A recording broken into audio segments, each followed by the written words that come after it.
How to create DeepSeek account. Hello everybody, welcome back to our channel. In today's video, we will be guiding you on how we can create DeepSeek account.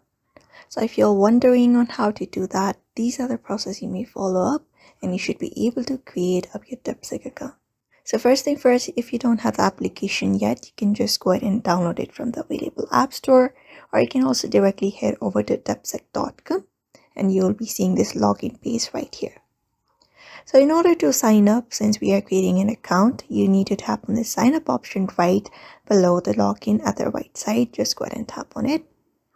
Once tapped on it, in order to continue the process, on the first section, you can just go ahead and enter your email address. On second, create up a password for yourself, which is strong and something you can remember.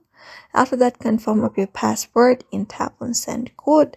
And after the code is after you enter the code from your email address, confirm to the terms and conditions and tap on sign up, and you will be signed up in your account. And then you'll be able to see this kind of interface on your screen.